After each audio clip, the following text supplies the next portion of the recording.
Ini kebodohan, ketakutan mereka. Seolah-olah karena mereka tidak mengakui adanya yang gaib, bahkan pikiran pun dianggap tidak ada sama orang-orang neuroscience garis keras. Ini satu kebodohan.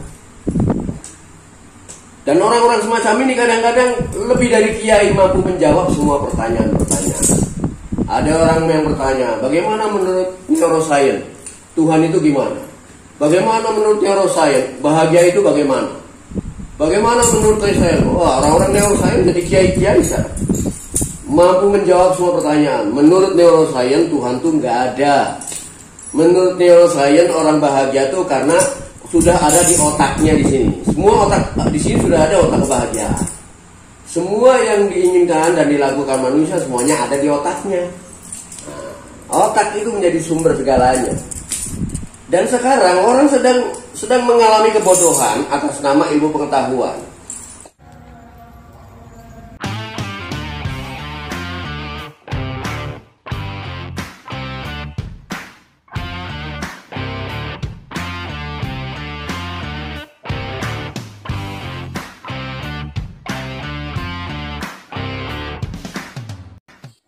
Salam satu hati para tandapan di mana saja berada. Pertama-tama yang mengucapkan puji syukur dan berterima kasih sebesar-besarnya kepada Tuhan yang Maha Cinta atas seluruh kenikmatan yang senantiasa Engkau anugerahkan kepada kami semuanya. Dan kedua, yang ingin mengucapkan terima kasih kepada Niang Rosa Hamiza Azziha, Bunda Niang Rosa Hamiza, yang selalu memberikan semangat dan dukungannya kepada Hyang dalam mendampingi hidup Hyang. Ya nggak apa-apa ya. Tapi ya itu pengetahuan. Ya. Pengetahuan itu macam-macam. Karena yang disebut makhluk itu juga macam-macam tingkatan kehidupannya. Ada makhluk fisika, ada makhluk metafisika. Nah, orang-orang biasa pasti akan mengenal makhluk-makhluk di wilayah fisika. Ya, seperti kambing, kerbau, orang, monyet, ya kan, ayam. Nah, mengenai makhluk-makhluk di luar fisika, metafisika, kita kan butuh gambaran. Bagaimanapun juga dia ada. Hanya kita tidak bisa menyaksikannya untuk saat ini, untuk sementara ini. Itu caranya ya? Iya. Makanya kita belajar di sini salah satu upaya untuk bisa menembus ke sana. Masih kan ya? Oh iya. Oleh karena itu kan bagaimana belajar untuk melihat? Ya, karena kita punya dua macam penglihatan. Bagaimana kita melihat dengan mata dan bagaimana kita melihat tanpa mata. Ya itu penting. Karena mata itu hanya sekedar jendela. Jadi kalau sampean melihat, coba sampean fokus bukan pada mata tapi pada pelihat, pada si penglihat. Ada yang melihat dari mata di belakang matamu. Yang melihat bukan matamu, ada sosok yang melihat lewat mata kita. Jadi kalau kita melihat lewat mata, maka yang nampak ya ini. Tapi bagaimana kalau kita melihat tanpa mata? Ya, di sana ada dua penglihatan, makanya kita melihat dengan mata, yang kita lihat hanya keterbatasan. Dan bagaimana caranya kita melihat tanpa mata? Sama dengan mendengar dengan telinga. Dan bagaimana mendengar tanpa telinga.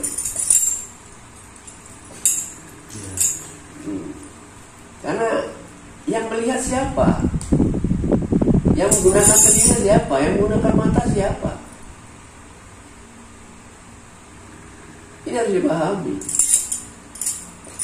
Sampai nggak usah keluar jauh-jauh untuk mengetahui ada yang gaib atau tidak. Diri sampai sendiri juga gaib.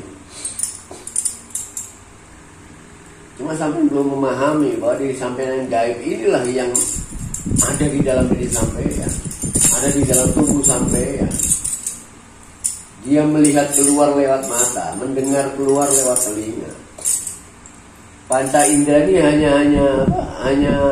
hanya menolong sosok yang ada di dalam diri kita melihat keluar.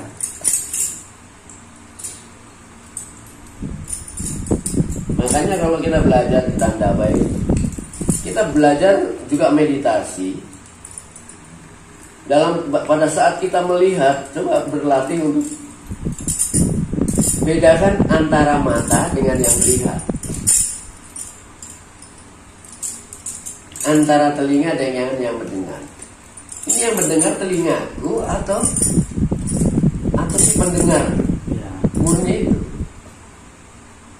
Ini yang melihat mataku atau ada sosok lain dalam diri kita yang memang melihat lewat mata. Tidak bisa mendengar sebenarnya. Hanya ada yang hanya jendela saja. Hanya jendela untuk melihat keluar. Tubuh kita, panca indera kita dan pikiran kita, semua perangkat ini kita gunakan hanya untuk melihat keluar. Melihat keluar yang nampak. Nah, bagaimana kita menggunakan ya, kita dalam arti kita yang sebenarnya. Bagaimana kita mampu melihat keadaan yang sebenarnya ini tanpa mata, tanpa tubuh, tanpa telinga. Nah, ini kan keadaan yang sulit dibayangkan. Tapi bukan berarti kita tidak bisa. Kita bisa. Seperti yang pernah memberitahukan bagaimana caranya fokus pada jeda di antara dua nafas. Ternyata ada rahasia luar biasa di sana. Nah, kita juga bisa melakukan meditasi-meditasi yang membuat kita bisa membedakan mana pikiran dan mana kita, mana tubuh dan mana kita. Ini matanya siapa? Siapa yang menggunakan mata ini? Yang melihat itu mata kita atau kita? Kita yang mana? Jadi kita ini bukan sekedar tubuh. Sementara orang pengetahuannya hanya dibatasi oleh yang nampak saja.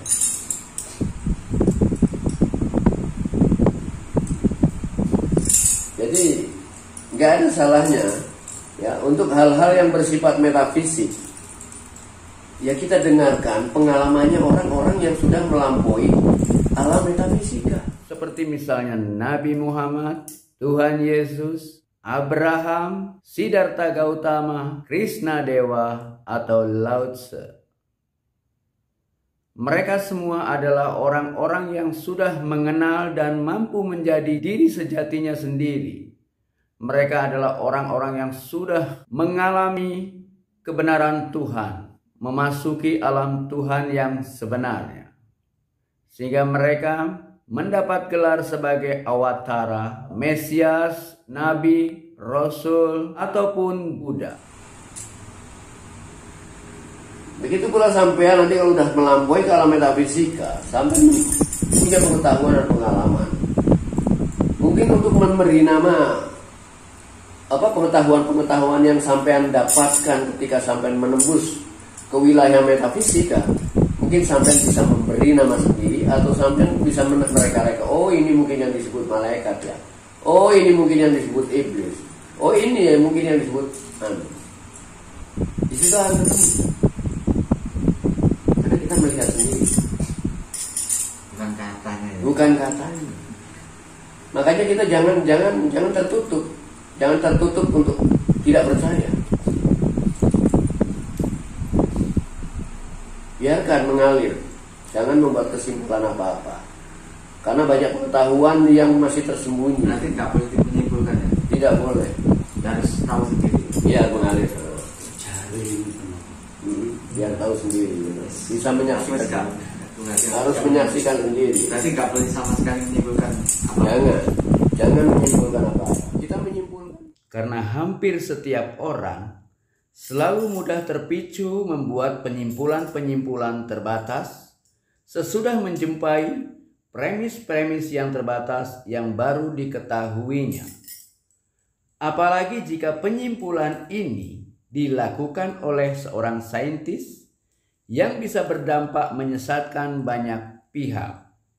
Sebagaimana yang disimpulkan saintis tentang atom saat pertama kali diketemukannya, yang disimpulkan sebagai benda yang paling terkecil sebagaimana makna dari atom itu sendiri. Namun, pada saat diketemukannya neutron, elektron, dan proton sebagai partikel yang jauh lebih kecil dari atom, maka gugurlah tesis yang menyatakan atom sebagai benda yang paling kecil. Sesudah muncul partikel-partikel subatomik sebagai antitesisnya.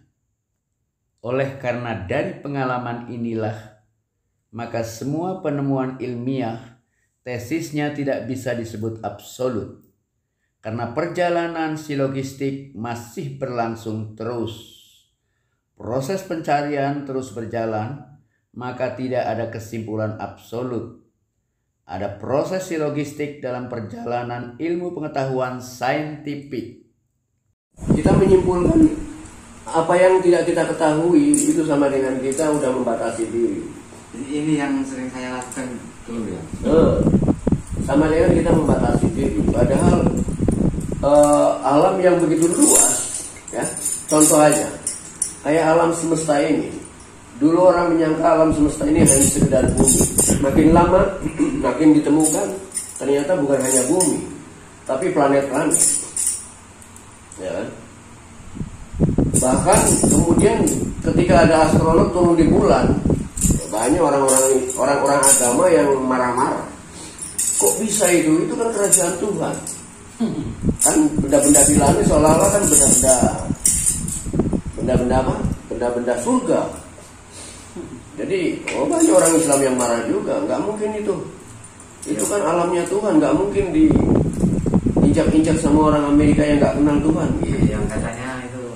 Karena saat itu betul-betul merupakan pengetahuan yang aneh ketika orang bisa mendarati bulan. Tapi lama-lama kita tahu, bulan ternyata gini. Dan kita juga tahu lama-lama bulan itu hanya sekedar ini. Dia hanya benda yang tidak jauh berbeda dengan bumi. Siapapun bisa ke sana. Tapi saat itu juga banyak orang yang bersiasat macam-macam. Nah itu orang-orang semacam itu, orang-orang yang ingin membuat kita bodoh. Pada akhirnya banyak ditemukan pengetahuan baru. Dan ternyata yang namanya alam semesta bukan hanya 7 planet, tapi juga satu galaksi. Kita bukan hanya satu keluarga tata surya saja. Ternyata dalam satu galaksi ini ada biliunan tata surya. Ya. Kemampuan ilmu pengetahuan menyelidiki dan mengukur alam semesta itu baru 5%-nya.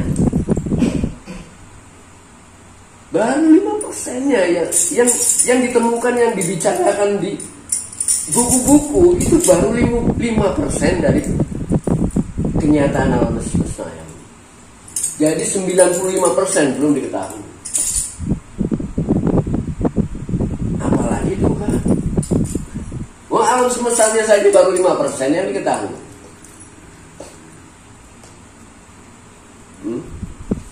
Dan alam semesta ini ibaratnya baru 95%. Kemudian katakanlah dalam alam semesta ini terdiri dari planet-planet. Planet-planet terdiri daripada molekul juga terdiri dari atom terdiri daripada elektron, neutron, dan sebagainya.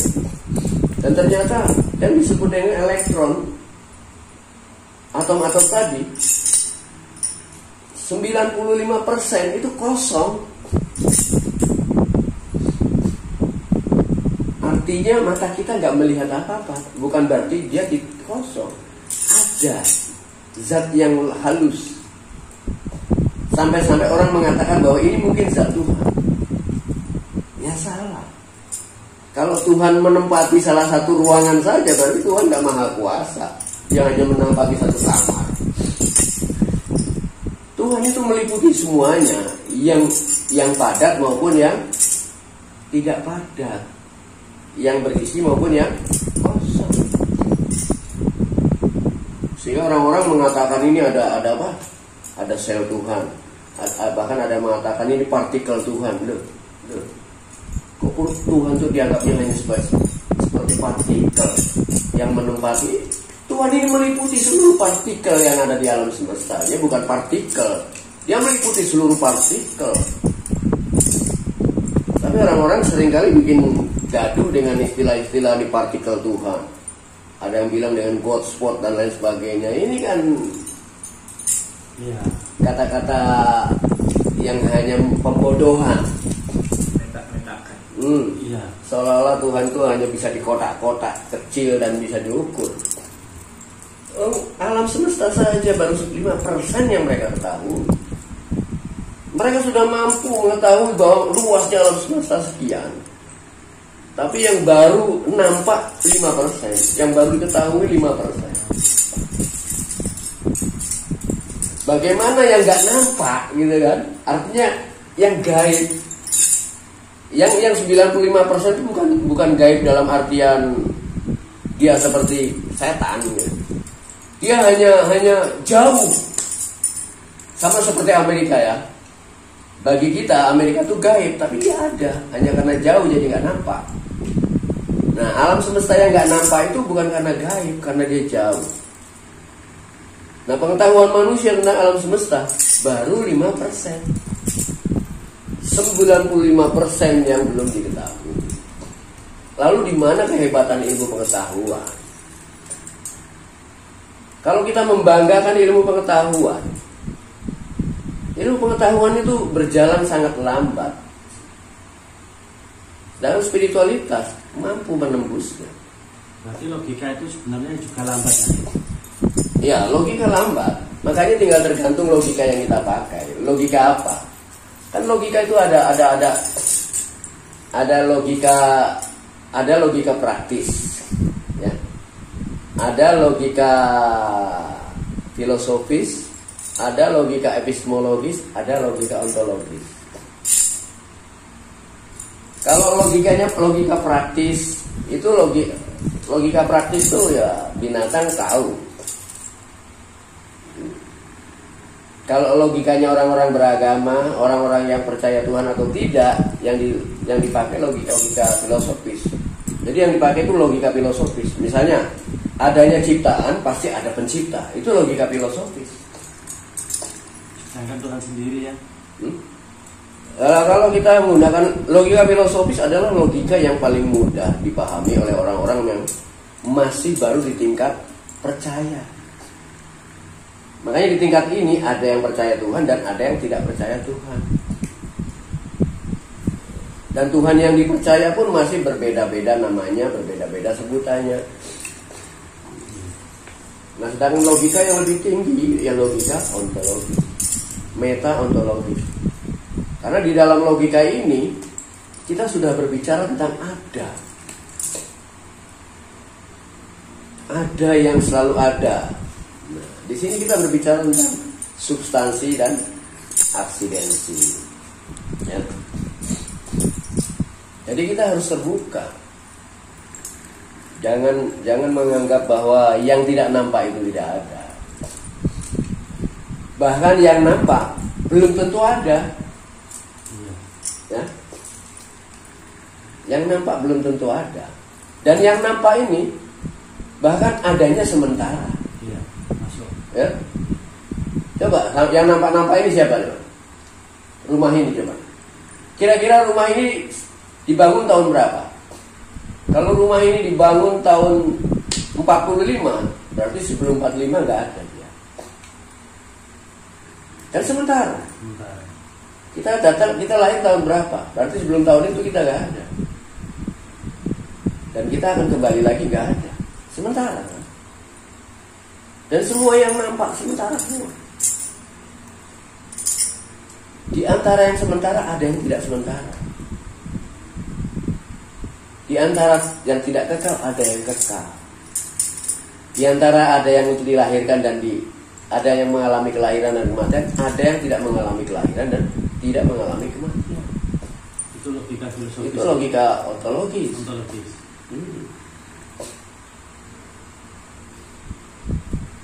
Adanya ketidaksempurnaan berarti menandakan adanya kesempurnaan.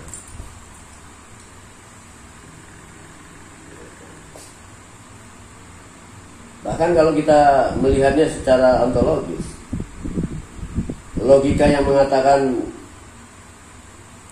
adanya Tuhan, adanya pencipta, karena adanya ciptaan itu menandakan adanya pencipta. Itu logika untuk sementara orang yang bisa kita pakai. Tapi kalau kita cek secara ontologis, logika filosofis itu salah. Kalau kita menganggap Tuhan sebagai pencipta, berarti keberadaan Tuhan tergantung. Dia tidak absolut. Tahu nggak absolut? Tidak mutlak. Karena Tuhan sebagai pencipta tidak bisa disebut pencipta kalau nggak ada ciptaan. Absolut nggak? Harus ada ciptaan baru dia bisa disebut pencipta. Absolut nggak? Tidak. Yang tidak bisa disebut pelukis kalau nggak punya lukisan. Jadi keberadaan seorang pelukis tergantung sama lukisan. Keberadaan seorang pencipta tergantung pada ciptaannya. Oleh karena itu logika filosofis banyak kelemahannya. Makanya ketika orang berbicara Tuhan adalah pencipta, maka otomatis orang akan bertanya, lalu siapa pencipta Tuhan?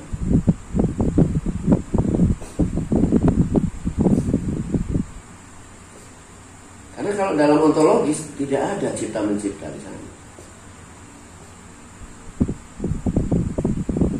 Semua substansi ada karena dirinya sendiri. Di sana ada substansi absolut dan semua punya cerita tentang kelahiran jagat semesta ini. Ada sebab musababnya. Kita bisa menguraikannya dengan keberadaan Tuhan sebagai substansi absolut yang pertama kali ada. Tanpa keberadaan dia, semua cerita nonsens, tidak logis, tidak ontologis. Yang ada hanya cerita bodoh yang dibenar-benarkan secara ilmiah. Sampai ada cerita tentang misalnya Tuhan itu nggak ada, roh itu nggak ada, karena yang ada adalah yang nampak ini. Orang-orang neuroscience percaya bahwa semua yang ada ini berasal dari otak, dari neuron. Neuron inilah menyebab dari semua yang ada. Ini sebuah kebodohan. Sebuah kebodohan. Dia nggak tahu bagaimana otak, dari mana otak. Yang disebut pikiran, mereka nggak mengakui adanya pikiran. Pikiran itu hanya fungsi otak saja. Ini kebodohan, ketakutan mereka. Seolah-olah karena mereka tidak mengakui adanya yang gaib, bahkan pikiran pun dianggap tidak ada sama orang-orang neuroscience garis keras. Ini satu kebodohan. Dan mereka merasa pandai dengan hal ini. Ini pembodohan. Apalagi dengan mengatasnamakan ilmu pengetahuan. Dan orang-orang semacam ini kadang-kadang lebih dari kiai mampu menjawab semua pertanyaan-pertanyaan. Ada orang yang bertanya, bagaimana menurut neuroscience Tuhan itu gimana? Bagaimana menurut neuroscience bahagia itu bagaimana? Bagaimana menurut saya? Wah, orang-orang neuroscience jadi kiai-kiai sekarang. Mampu menjawab semua pertanyaan. Menurut neuroscience Tuhan itu nggak ada. Menurut neuroscience orang bahagia itu karena sudah ada di otaknya di sini. Semua otak di sini sudah ada otak kebahagiaan. Semua yang diinginkan dan dilakukan manusia semuanya ada di otaknya. Nah, otak itu menjadi sumber segalanya. Seperti yang sudah sering kita saksikan bersama, bahwa bulan secara substansial tidak memiliki cahaya sama sekali. Bulan sama sekali bukan sumber cahaya. Seluruh cahaya yang memancar dari rembulan adalah cahaya palsu. Karena cahaya tersebut tidak bersumber dari dirinya sendiri, melainkan merupakan pantulan yang datang dari luar dirinya. Oleh karena itu, bulan sama sekali bukan sumber cahaya. Begitu pula dengan pikiran atau intelek. Kecerdasan intelektual bukanlah sumber pengetahuan. Karena seluruh pengetahuan yang memancar dari pikiran tidak bersumber dari dirinya sendiri, melainkan hanya merupakan pantulan pengetahuan yang datang dari luar dirinya. Oleh karena itu, seluruh pengetahuan yang memancar dari kecerdasan intelektual bisa disebut sebagai pengetahuan palsu. Sebab sesempurna apapun pengetahuan yang muncul dari kecerdasan intelektual hanyalah pengetahuan konseptual semata, yang hanya terdiri dari pernyataan-pernyataan yang tidak ada di dalam kenyataan yang sebenarnya.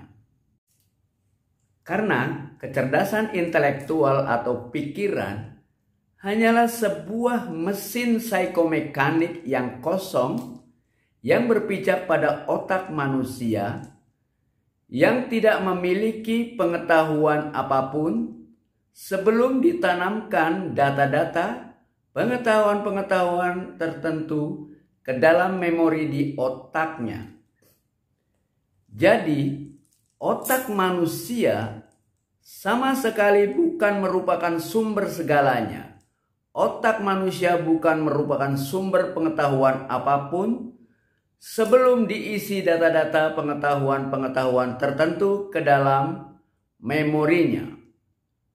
Otak manusia hanyalah mesin biologis yang kosong yang tidak memiliki kemampuan apapun sebelum adanya latihan-latihan tertentu.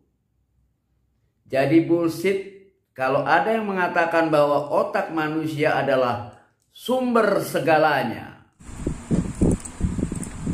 Dan sekarang orang sedang mengalami kebodohan atas nama ilmu pengetahuan. Dan mereka merasa benar dengan apa yang mereka katakan.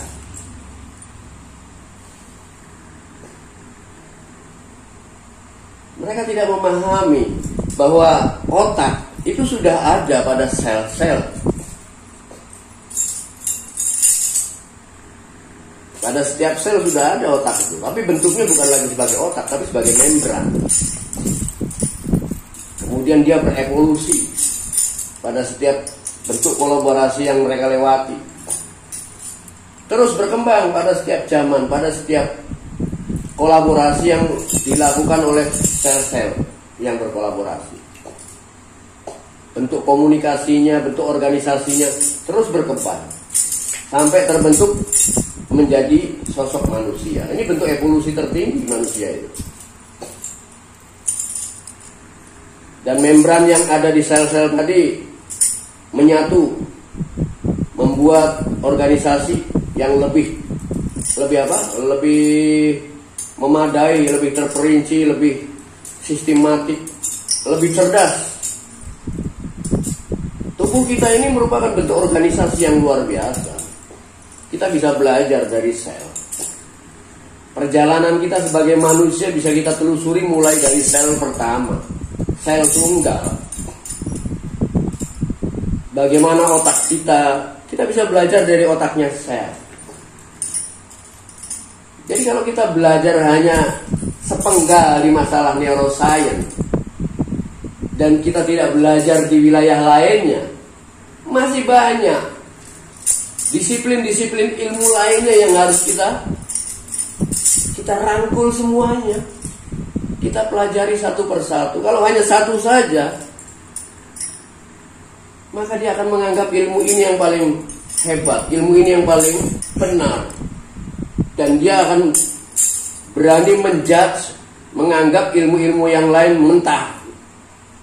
Orang-orang neuroscience menganggap ilmu filsafat itu nggak dipakai, ilmu logika nggak dipakai, ilmu jiwa nggak dipakai, bahkan yang namanya pikiran pun nggak ada.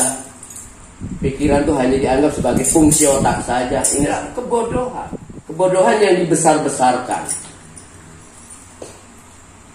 Apa kita harus diam menghadapi orang-orang bodoh semacam ini? Atau kita membiarkan mereka meruntuhkan kehidupan manusia menjadi binatang kembali.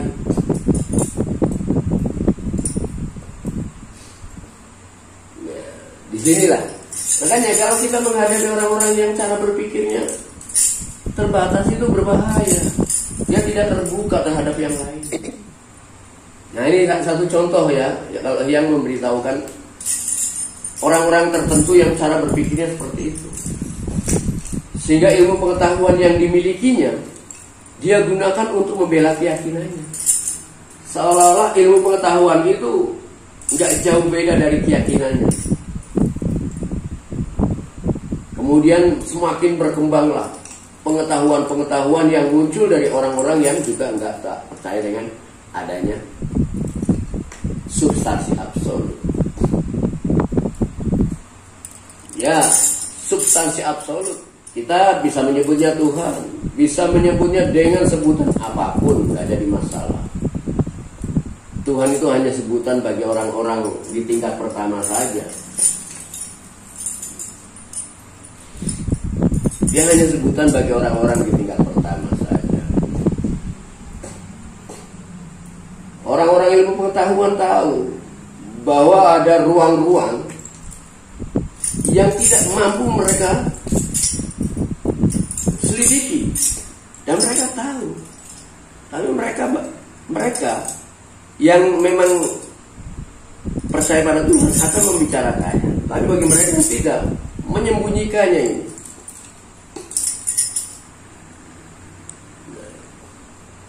Maka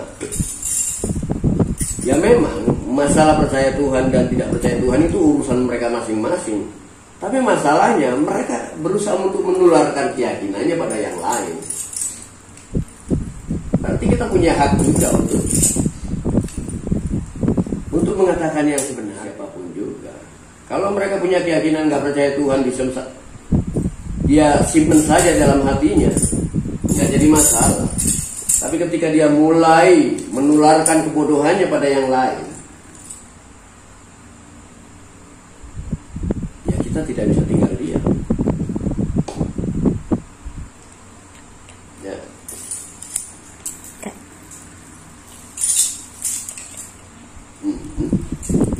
Ada soalan. Monggo silakan. Apa-apa itu. Berarti kebanyakan orang itu masih salah sangka dengan apa yang dimiliki, terutama ilmu pengetahuan mereka itu seolah-olah sudah menganggap paling luar biasa. Paling luar biasa. Padahal masih basic banget. Basic banget. Masih 5%. 5% yang mereka ketahui. Seolah bisa menjustis ini seperti ini, kayak sudah final gitu. Iya. Dan kalau kita berpegang pada pengetahuan dasar, bahwa dalam pengetahuan itu ada 3 macam. Ini harus pegangnya. Ada 3 macam pengetahuan. Kita tahu karena mendengar. Saya tahu. Kenapa kamu tahu? Ya, saya tahu karena saya mendengar. Ini kan pengetahuan ya. Saya tahu karena mendengar. Dan rata-rata manusia punya pengetahuan karena mendengar. Ya, mendengar lewat YouTube, mendengar lewat radio, termasuk membaca lewat buku-buku, ya kan? Ini pengetahuan di tingkat dasar. Saya tahu karena mendengar, saya tahu karena membaca. Dari mana kamu tahu Tuhan? Saya tahu karena dapat cerita dari ustadz saya, pendeta saya. Jadi semua pengetahuan di tingkat ini, hampir seluruh manusia memiliki pengetahuan ini. Bahkan pengetahuan inilah merupakan pengetahuan dasar. Pengetahuan yang semacam ini jelas dogma. Karena semua pengetahuan yang diketahui oleh manusia hanya kata-kata, hanya konsep saja. Ini pengetahuan saya tahu karena mendengar. Iya, betul. Ya? Betul sekali. Iya. Karena mendengar itu. Ya hanya mendengar ya. Termasuk, kok kamu percaya ke malaikat? Karena saya mendengar. Percaya Tuhan ya? Karena saya mendengar. Oh, gitu kan? Baik orang yang percaya Tuhan maupun tidak, semuanya sama-sama baru mendengar. Nah, ada pengetahuan di tingkat kedua. Kamu tahu karena apa? Saya tahu karena saya melihatnya. Pengetahuan yang diketahui lewat melihat jelas lebih baik daripada lewat mendengar. Nah, pengetahuan ketika dia mampu melihat, maka yang dilihat apa? Yang di depannya. Yang dilihat pasti rupanya, bentuknya. Maka pengetahuan kedua, pengetahuan mampu melihat, pengetahuan yang diperoleh lewat melihat. Maka pengetahuan yang kedua adalah pengetahuan yang diketahui adalah bentuknya, bentuk dari kenyataan ini. Nah, bentuk dari kenyataan inilah yang disebut dengan wajah kenyataan. Mana yang disebut wajah kenyataan? Ya ini, yang berubah-ubah. Maka pengetahuan di tingkat kedua ini yang disebut sains, barulah pengetahuan tentang alam yang berubah-ubah. Belum mengetahui alam yang tidak berubah. Baru mengetahui sebatas alam yang berubah-ubah. Sekalipun pengetahuannya sudah sampai ke tingkat fisika kuantum, itu masih fisika, belum metafisik. Hanya di tingkat yang paling halus. Bahkan mungkin itu tingkat perbatasan. Perbatasan antara fisik dengan metafisik mungkin di wilayah fisika kuantum. Tapi itu hanya kemungkinan saja. Kemungkinan ada yang lebih halus lagi dari sekedar gelombang.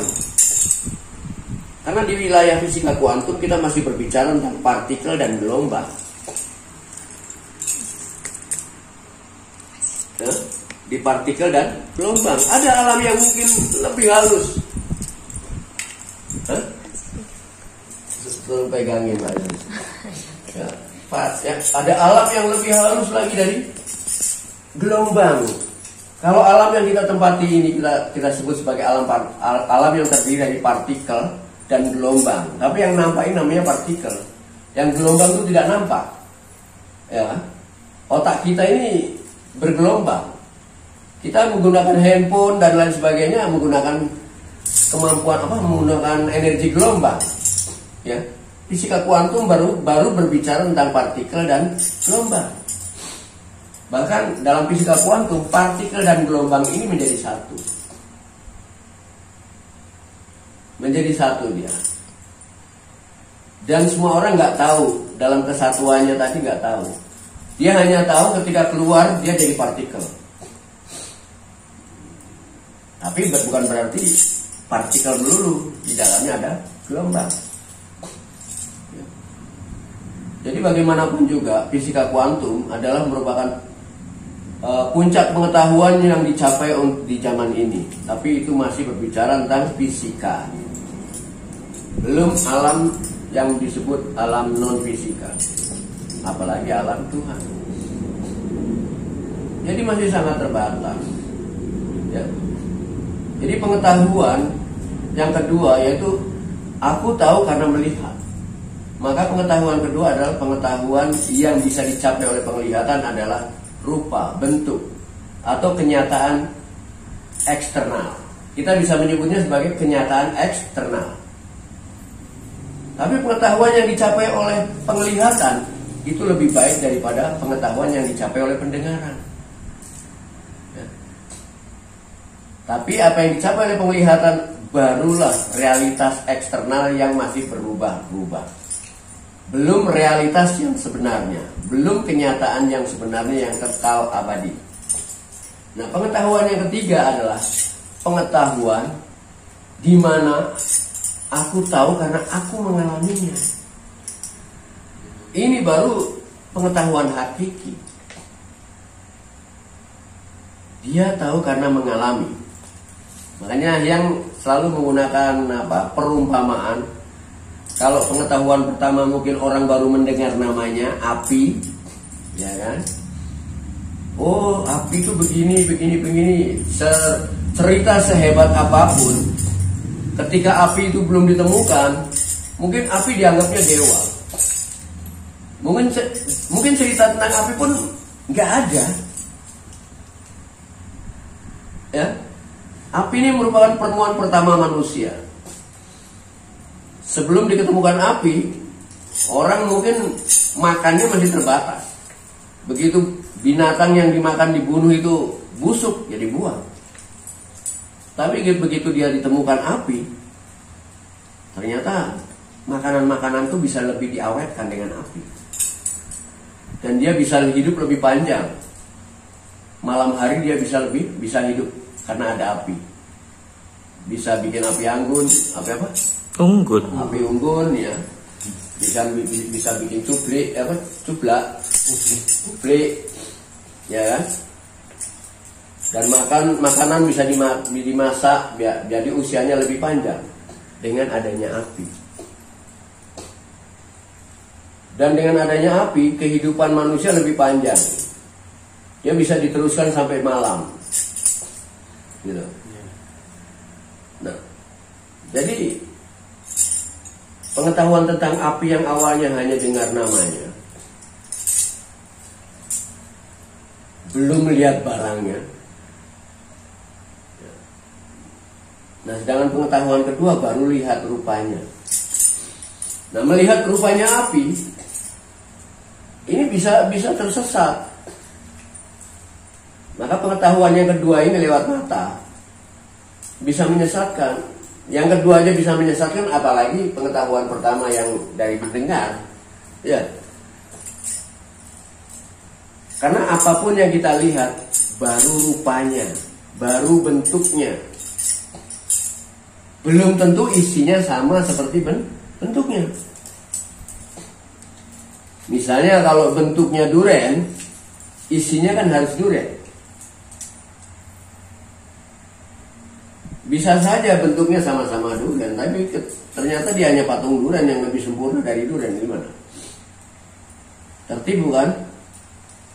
Maka pengetahuan kedua masih meragukan. Ya. Karena apa yang dilihat belum tentu isinya seperti yang kita harapkan. Maka kalau dia duren, untuk mengetahui itu betul-betul duren, ya kita bongkar, kita makan, rasanya duren bukan. Nah, disitulah pengetahuan yang paling hakiki. Kita mengalaminya, membuktikannya sendiri. Ini baru pengetahuan hakiki. Kayak itu kan? Yang Pasiko itu. Yang kayak apa? Yang Pasiko itu. Pasiko itu apa? Buddha itu ya, lihat alami sendiri. Dia datang dan alami. Iya. Alami sendiri. Ya, oleh karena itu pengetahuan yang paling nyata bagi setiap orang adalah dirinya sendiri. Kalau dia mampu melihat dirinya sendiri sampai ke tingkat yang kekal. Kalau kita mampu melihat diri kita sendiri sampai melampaui semuanya, melampaui tubuh, melampaui pikiran, melampaui panca indera, melampaui yang tak terbatas, sehingga kita betul-betul menemukan diri kita dalam substansi yang absolut. Nah, untuk itu dibutuhkan dua macam kemampuan, ya, seperti yang dia katakan tadi. Bagaimana kita menggunakan mata untuk melihat. Jadi panca indera kita ini punya fungsi. Tapi kita juga harus bedakan bahwa panca indera itu hanya jendela. Yang membuat kita bisa melihat itu bukan mata. Di dalam mata itu. Iya. Ada substansi yang mampu melihat tanpa mata. Sehingga kalau dia melihat lewat mata, yang dia lihat hanya ruang-ruang terbatas. Ya. Kemudian bagaimana kita mampu melihat tanpa mata? Bagaimana kita mampu melihat tanpa tubuh? Dengan kemampuan sosok sejati itu sendiri. Maka kita akan melihat kenyataan dalam arti yang sebenarnya. Tapi yang disebut kenyataan adalah keseluruhan, baik yang nampak maupun yang tidak nampak. Karena kenyataan itu hanya dua saja. Yang dua ini sebetulnya satu. Hanya ada yang nampak dan ada yang tidak nampak.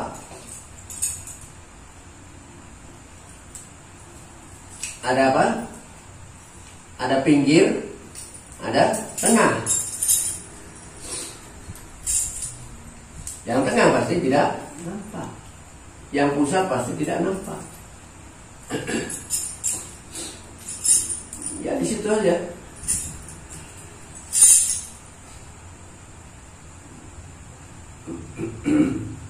Jadi wawasan itu ada tiga ya. Pertama pengetahuan itu karena mendengar, ya, karena melihat, aku tahu karena melihat, aku tahu karena mendengar, aku tahu karena melihat, aku tahu karena melihat, aku tahu karena mengalami. aku tahu karena mendengar. Nah, ini ya, tiga ini harus dituju. Nah, tiga kalau ini cuma jari ini bisa susah jari ini. Kedua pengetahuan ini, mendengar dan melihat, masih punya cacat. Kita sudah mampu melihat, tapi kan belum tentu. Kita bisa saja melihat api dalam televisi, atau melihat api mainan. Untuk membuktikan itu api atau bukan, ya harus kita pegang. Kita terbakar atau tidak? Di situ. Ini baru pengetahuan hakiki. Sementara orang baru bisa mengetahui bahwa mereka hanya percaya pada yang nampak di mata. Jari ini. Ya, untuk melihat yang nampak di mata kan gampang. Hanya sulit ketika kita melihat yang kecil-kecil saja. Atau hanya sulit ketika kita melihat yang besar-besar sekali. Ya. Ketika melihat alam semesta ini, bagaimana caranya mengukur, lingkarannya berapa, pusatnya bagaimana. Dan ilmu pengetahuan sudah mampu mengukur, melihat dan sebagainya. Yang semacam ini menjadi kebanggaan. Ya luar biasa memang, kita mampu melihat yang sampai yang paling besar sampai yang kecil kita tahu. Itu dianggap sebagai prestasi bagi orang-orang yang pengetahuan, mampu menggali dari yang besar sampai yang paling kecil. Tapi itu kan baru di wilayah fisik, hal yang biasa saja. Tapi kemudian hal yang biasa saja ini dijadikan ukuran untuk menyatakan ada tidaknya sesuatu.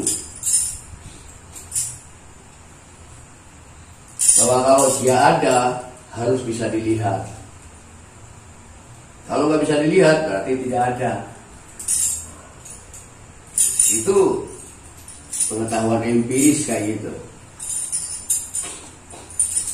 Kalau pengetahuan rasional, sekalipun nggak bisa dilihat, tapi dia terukur, nah itu rasional. Kalau segala sesuatunya itu bisa terukur, sistematik dan logis, maka bisa disebut ada. Itu rasional. Nah, pengetahuan spiritual ini udah melampaui pengetahuan empiris dan pengetahuan rasional.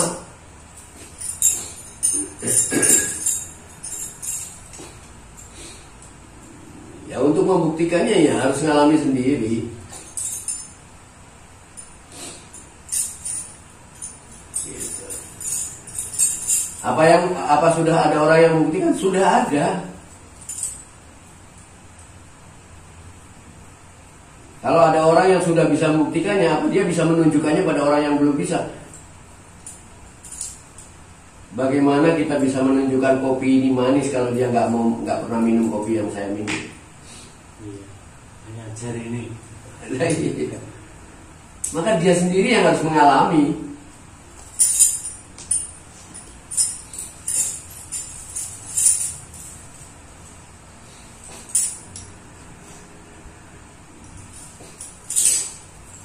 Ada pertanyaan, Bunda?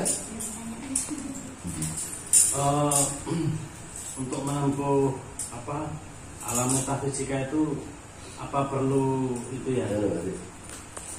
Apa perlu basic kita seperti basic indigo harus gimana gitu? Perlu basic apa? Kayak harus bisa Indigo gitu. dasar kayaknya seperti indigo itu loh. Bukan seperti indigo. Indigo itu hanya istilah-istilah yang diberikan pada orang-orang yang dianggapnya mampu melihat. Belum tentu yang mereka lihat bisa benar. Itu hanya gejala-gejala kejiwaan saja. Tapi bukan berarti mereka salah, bisa ada benarnya. Tapi kan untuk mengetahui lebih dalam lagi kan nggak dibatasi segitu. Pengetahuan mereka pun masih dibatasi oleh pengetahuan pikirannya. Coba orang-orang juga suruh bicara, apa yang dia lihat masih terbatas pada pikirannya. Ya. Jadi yang jelas, manusia bukan hanya tubuh, bukan hanya jiwa, tapi ada unsur ruh. Maka unsur ruh kita ini punya potensi untuk bisa mencapai pengetahuan tentang dirinya sendiri.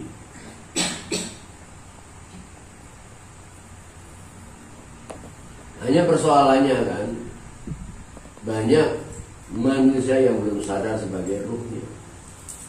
Banyak manusia yang masih dibatasi oleh pikiran dan tubuhnya. Maka apa yang dicapai oleh manusia masih terbatas oleh pikiran dan tubuhnya.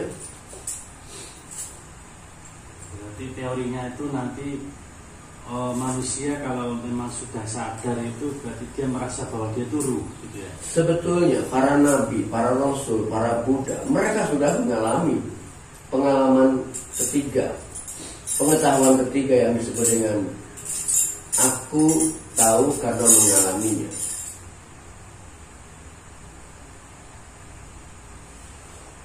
Ya, mereka adalah orang-orang yang sudah mengalami.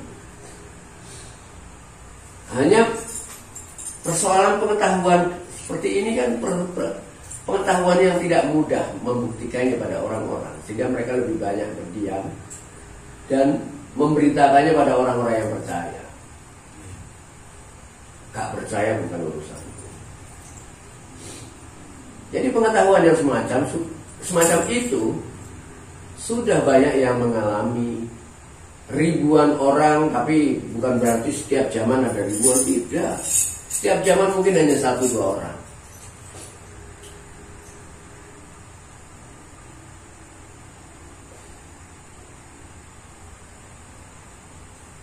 Mereka sudah mengalami, hanya saja pengetahuan yang mereka alami, pengetahuan spesial yang tidak semua orang mampu mendengarnya, mampu mempercayainya.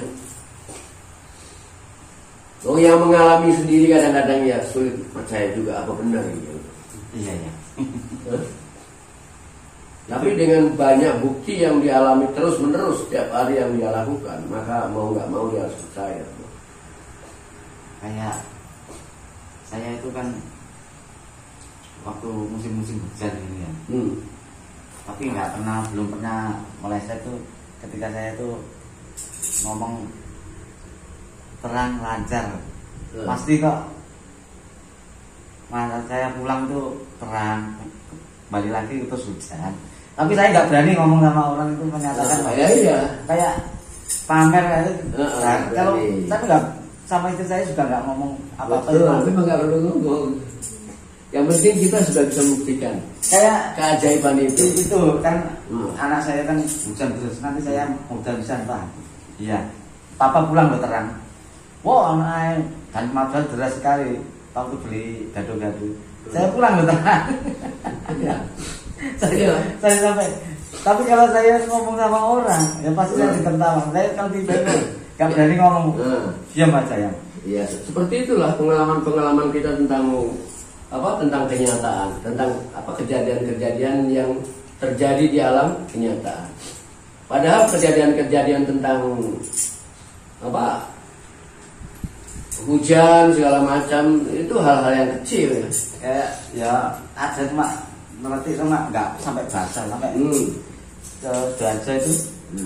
Saya ke sana itu suruh bawa jas hujan saya nggak mau. Jadi memang nggak basah ya mak, basah apa cuma ya gitu. Ya ini pernah nih satu kejadian ya. Yang ini jalan-jalan sama teman di Ubud. Nah ketika jalan-jalan tadi memang mendung, suasananya mendung. Sehingga ketika kita jalan-jalan itu teman yang tanya, ini kayaknya mau hujan ya? Wes terang. Kalau yang bilang terang-terang gitu. Benar ya? Benar. Benar ya? Benar gitu. Oke, akhirnya kita jalan ke Denpasar. 1 hari kita di Denpasar. Dan selama perjalanan memang mendung. Tapi kita jalan tuh ada yang baru hujan. Sehingga begitu kita lewat sudah berhenti hujannya kan? Kan kelihatan kalau baru hujan. Ya. Jadi hujan itu dan kita nggak pernah kehujanan. Iya. Sekalipun hujan itu terjadi, kita nggak pernah kehujanan. Bahkan sampai ke Denpasar. Nah begitu kita sore pulang kembali ke rumah, tiba-tiba teman saya ngamuk. Loh katanya tadi nggak hujan, kenapa sekarang kok hujan? Mana kita nggak kehujanan sampai sekarang? Nah ini rumah saya kehujanan itu. Loh iya tapi yang jelas kan kita nggak kehujanan, kan gitu ya? Iya. Iya tapi dia bilang jemuran saya kehujanan. Loh kamu nggak bilang kalau punya jemuran. Kan yang udah bilang kita terang ini kita tidak akan kehujanan. Dia merasa yakin benar nggak hujan? Benar. Ya. Kalau kan duit kita mah nggak basah sampai Bisa ya. Itu aja nih. dia saya nggak heran. Makanya ketika dia mau pergi lagi dengan dia tanya ini hujan atau enggak. Sudahlah kamu nggak perlu ikut keyakinannya kamu bikin keyakinan sendiri aja. Tadi saya makan mie ya, sama istri saya sama anak saya terus saya kan ke belakang, ke warung. Terus telepon sama istri saya sebelum selesai makan. Andi, Ambri, Joko lah percaya lo. Ayo kilat, hujan nih lo. Lorong, lagi kilat iki. Terus saya pulang. Kilatnya blok. Kok Pak Kuayai ngaji terang wujud gitu kan. Dari sampai ke rumah itu angin tok sampai sekarang. Iya. Saya kalau kepepet, tapi kalau nggak kepepet saya tak biarin ya. Kemarin sempat ini Pak Eko ini dan 1 hari hujan terus ya. Nggak selesai sampai malam sampai mulai jam 3 sore sampai pagi. Iya, ternyata begini aneh dia, tapi nyata ya. Yang mau apa ini? Masalahnya saya itu suka hujan. Kemarin kan tahun kemarin itu nggak ada hujan. Pagi jam 6 itu kan udah panas. Yang bulan Januari kemarin ya. Agak betah sampai gatel sini muncul eksim apa itu. Makanya hujan itu kalau saya di rumah ya saya nggak ingin tenang, malah saya ingin hujan. Enak malah ya? Iya, bisa tidur. Adem. Kita juga pernah pergi mendung dari pagi. Kita pergi sama Bunda. Ya, sampai pulang ya nggak hujan sama sekali.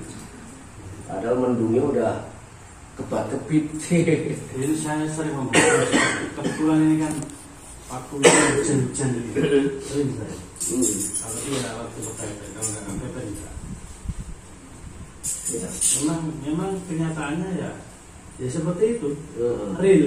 Iya. Teman saya sendiri nggak tahu, realnya ini kok bisa prosesnya saya nggak tahu. Nah, seperti itu lah. Salah hanya saya ngikutin yang suruh, saya hanya ngikutin aja. Iya. Dan itu kan yang penting kita mampu membuat keajaiban. Kita nggak perlu memberitahukannya pada orang lain. Dan kita nggak butuh pengakuan mereka. Yang penting kita sudah membuktikan sendiri.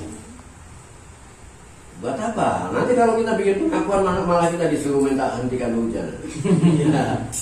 Ya nggak mau gitu. Nanti ada orang gue gawe, tolong saya mau mengawinkan anak saya supaya nggak hujan gimana? Ini malah banyak orderan. Ya kalau Dewi Rara, so? Nah, Kalau Dewi Rara itu bisa dia terima order. orang Bali dia. Orang Bali. Tapi ada KTP-nya Islam ya. Tapi Islam, ya? katanya out the book. Tapi kakak anaknya suruh ngaji. Langsung ngaji, ya. Orang banyak out the book. Dulu Islam saat di Bali itu. Ya dia viral kan pada waktu dia menghentikan hujan balap pada waktu balap motor, balap mobil atau motor? motor Balap motor di Mandalika mana? Lombok. Jadi itu hujan mendung luar biasa nih. Kalau sampai terjadi hujan ya kerugiannya banyak. Tapi hujan begitu, hujan langsung diterang ya. Ya terang gitu ya. Langsung terang ya.